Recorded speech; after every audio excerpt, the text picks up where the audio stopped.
Rabbi shrah li sadri wa yassir li amri wahlul 'uqdatam min lisani yafqahu qawli waj'al li waziran min ahli. Rabbana la tuzigh qulubana ba'da idh hadaytana wa hab lana min ladunka rahmah innaka antal wahhab. Rabbana atina fid dunya hasanah wa fil akhirati hasanah wa qina adzaban nar. Adkhilna al-jannata ma'al abrar bi rahmatika wa fadlika ya aziz ya ghaffar ya halim ya sattar ya rabbal alamin. Amma ba'du.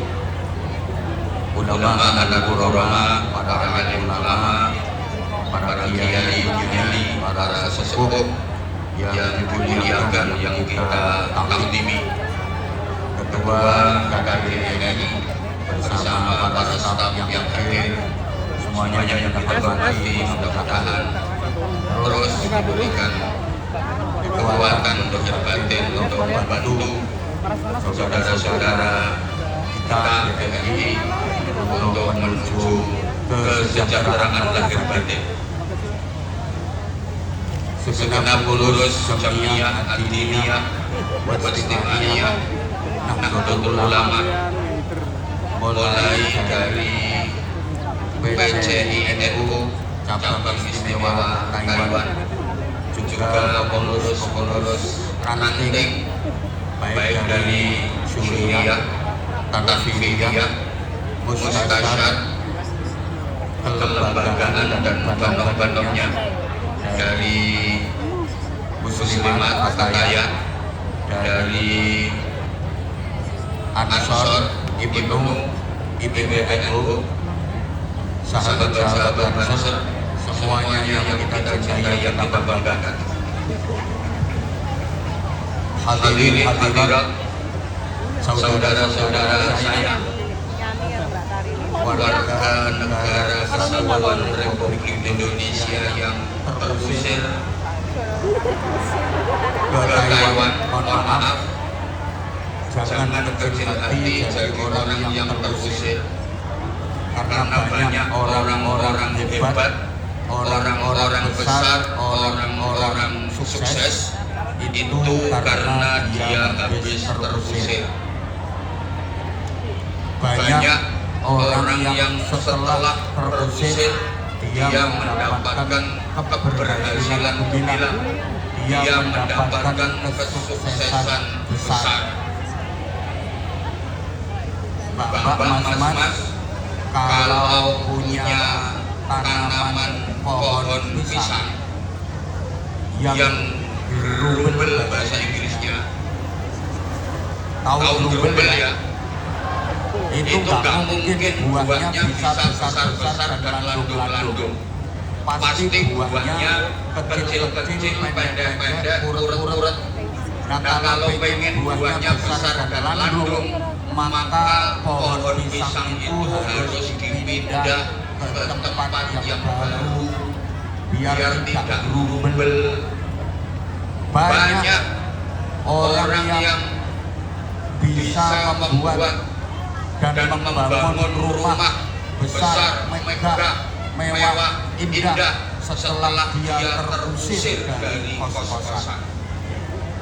Benar, bertahun-tahun dia ngekos, akhirnya beberapa bulan nggak bisa bayar, dimarahi sama yang punya kos-kosan. Dia diusir gara-gara itu. Dia terlecut semangatnya, akhirnya dia malah bisa membangun rumah yang jauh lebih besar daripada rumahnya juragan kos-kosannya tadi. Banyak orang yang menjadi ustadz besar, punya pondok pesantren besar setelah dia terusir dari yayasannya. Rasulullah sukses, hebat, berhasil menjadi besar di Madinah itu setelah terusir dari Mekah, dan itu kita kenal dengan peristiwa hijrah. Betul? Jadi Kanjeng Nabi besar dan sukses di Madinah itu setelah terusir dari Mekah Saya kalau ngaji ke kampung-kampung itu sering nasihati ibu-ibu. Ibu-ibu kalau ingin menantunya cepat hebat, usir dari rumah. Nah, iya benar. Nah, kalau menantu terus diimoni bertahun-tahun sampai tua nggak bakal hebat. Banyak orang-orang yang sukses mempunyai modal akhirnya bisa merintis usaha setelah terusir dari Indonesia pergi ke Taiwan, begitu pulang modalnya digunakan untuk merintis usaha dan dia jadi pengusaha besar. Yang keplok-keplok itu padahal hutangnya belum lunas.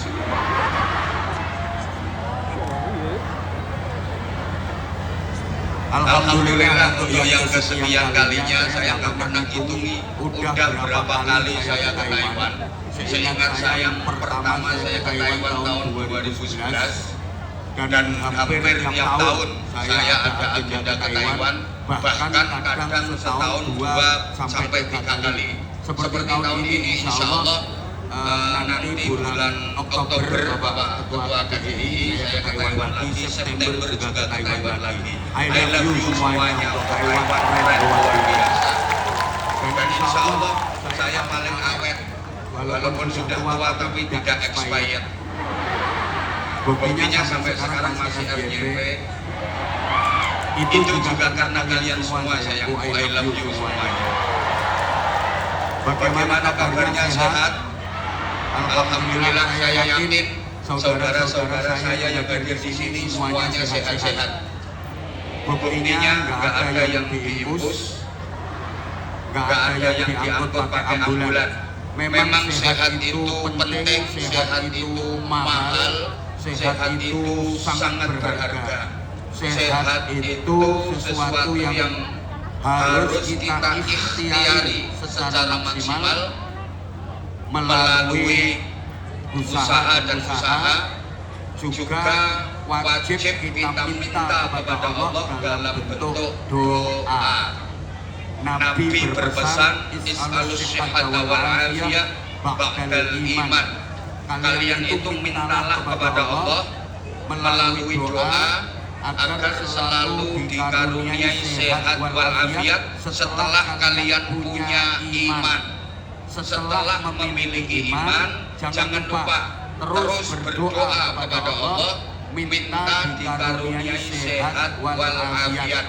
Kenapa demikian? Sebab para jamaah sekuat apapun iman, sehebat apapun iman, kalau tidak sehat, ibadahnya nggak bisa sempurna. Betul? Iman kuat, iman hebat, tapi nggak sehat, ya nggak bisa pergi haji walaupun duitnya banyak, karena nggak sehat dianggap tidak istiqomah. Iman kuat, iman hebat, tapi nggak sehat, ya Ramadan yang nggak kuat puasa, nggak bisa menjalankan rukun Islam dengan sempurna.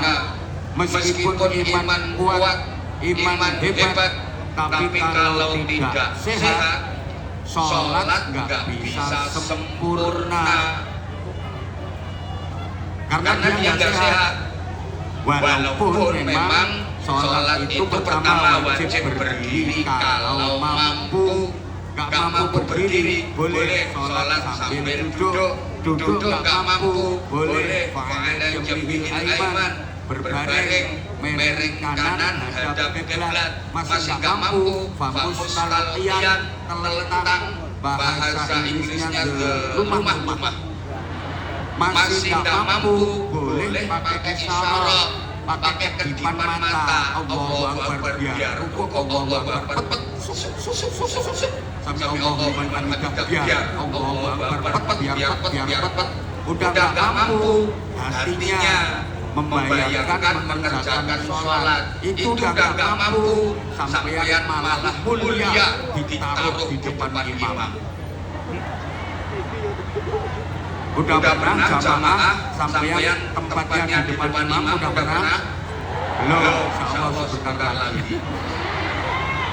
Iman kuat, iman hebat, kalau nggak sehat, ibadahnya nggak bisa sempurna. Maka sehat itu dibutuhkan dalam seluruh aspek kehidupan. Allahumma sholli ala Muhammad. Mas-mas, bapak, dulur-dulur saya semuanya yang sangat saya sayangi, saya kangeni, saya hormati rahimakumullah. Sehat itu meliputi 5 hal: fisik,